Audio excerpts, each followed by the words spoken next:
നമസ്കാരം. ചാനൽ 5+ലേക്ക് സ്വാഗതം. 2024 അവസാനിച്ചത് ദേശീയ രാഷ്ട്രീയത്തിൽ ഒരു പൊളിറ്റിക്കൽ മാജിക്കോട് കൂടിയാണ്. കൂടുവിട്ട് കൂടുമാറുന്നത് പോലെ ഒരു മാന്ത്രിക വിദ്യ. മോദി സർക്കാരിൻ്റെ അടിത്തറയെ തന്നെ ബാധിച്ചേക്കും എന്ന് പ്രതീക്ഷിച്ചിരുന്ന അദാനി കുറ്റവിചാരണ കേസിൽ നിന്നും പെട്ടെന്ന് അംബേദ്കറിലേക്ക് ദേശീയ രാഷ്ട്രീയത്തിൻ്റെ ചർച്ചകളെ കൂടുമാറ്റിയ ഒരു മഹാമാന്ത്രിക പരിപാടി. അതേക്കുറിച്ചാണ് ഇന്ന് സംസാരിക്കുന്നത്.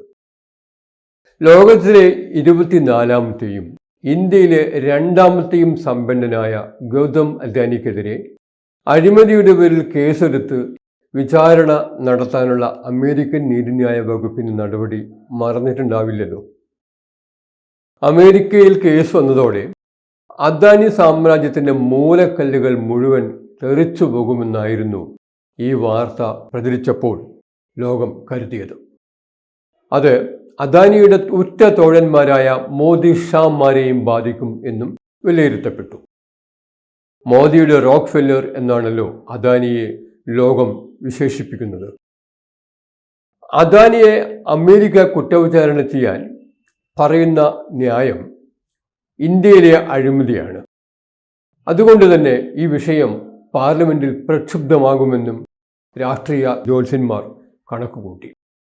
ഇന്ത്യൻ രാഷ്ട്രീയത്തിൽ ഒരു ലാൻഡ്മാർക്ക് ഡെവലപ്മെൻ്റായി ഒരു വിഭാഗം രാഷ്ട്രീയ പണ്ഡിതർ അദാനി സംഭവത്തെ വിശേഷിപ്പിച്ചു. നിസ്സാരമല്ല കാര്യം. അദാനി ഉൽപ്പാദിപ്പിക്കുന്ന സൂര്യവൈദ്യുതി വാങ്ങിപ്പിക്കാൻ വേണ്ടി ഇന്ത്യയിലെ വിവിധ സംസ്ഥാനങ്ങളിലുള്ള രാഷ്ട്രീയ ഉദ്യോഗസ്ഥ നേതൃത്വത്തിന് ഏതാണ്ട് $265 ദശലക്ഷം കോഴ പലതവണയായി കൊടുത്തു എന്നാണ് കേസ്.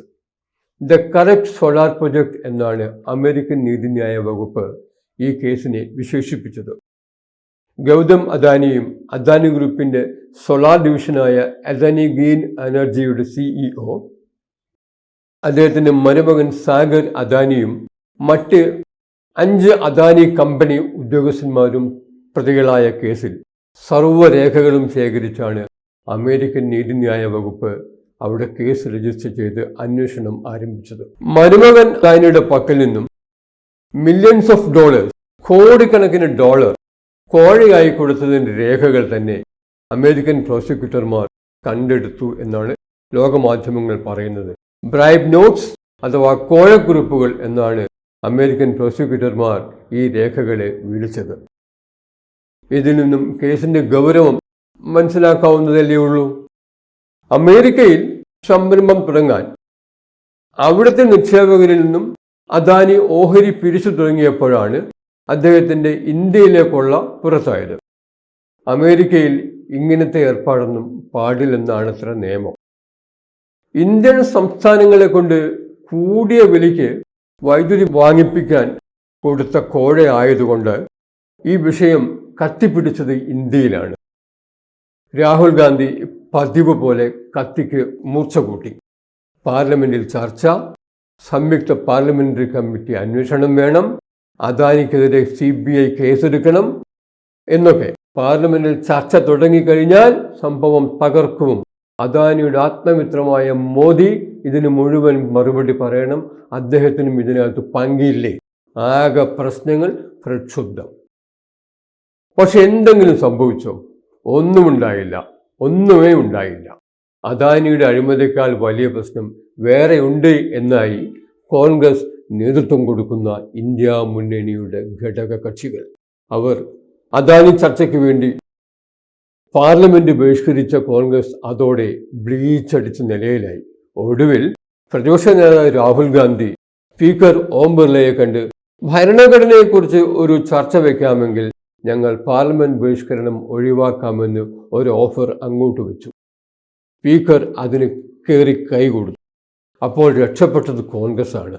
ഒരു മോദി വിചാരണ സ്വപ്നം കണ്ട് പാർലമെന്റിലേക്ക് കയറിയ കോൺഗ്രസ് പക്ഷെ ശരിക്കും പെടുകയാണുണ്ടായത്. ചെയ്തത് അബദ്ധമായല്ലോ എന്നത് പോലും തോന്നിയിട്ടുണ്ടാവും. ഭരണഘടനാ ചർച്ച വഴി കോൺഗ്രസിനെ ഭരണകക്ഷി കുരിശിൽ തറച്ചു.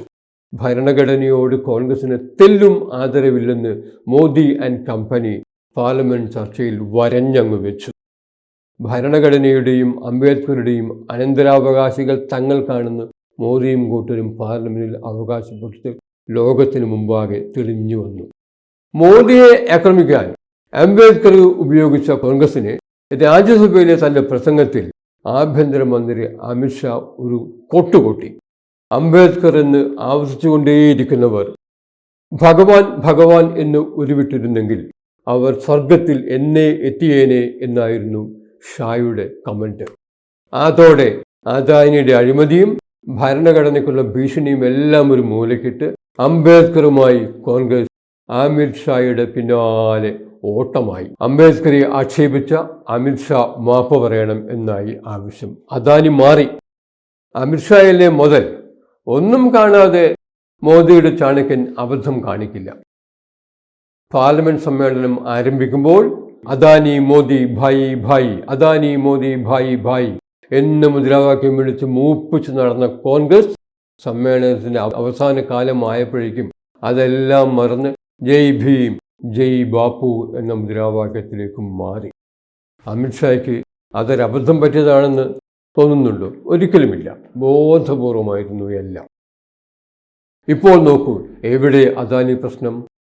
പാർലമെന്റിൽ മാത്രമല്ല, രാജ്യത്തിന്റെ മൊത്തം ചർച്ചയിൽ നിന്ന് തന്നെ $256 ദശലക്ഷം അദാനി അഴിമതി അപ്രത്യക്ഷമായി. No discussion. അതേപോലെ അംബേദ്കർ ചർച്ച എവിടെ? ചർച്ചകളിൽ നിന്ന് എല്ലാം അപ്രത്യക്ഷമായി പോയില്ലേ? അദാനിയുടെ അഴിമതി ചർച്ചയിലേ ഇല്ല. Modi very safe. ഇപ്പോൾ അമിത്ഷായുടെ മാപ്പ് വേണമെന്ന് ആരും ആവശ്യപ്പെടുന്നേയില്ല.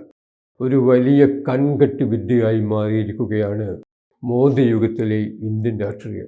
എങ്ങനെയുണ്ട് കാര്യങ്ങളുടെ കിടപ്പ്? ഇതാണ് അവസ്ഥ. വീണ്ടും മറ്റൊരു വിഷയവുമായി നമുക്ക് കാണാം. നന്ദി.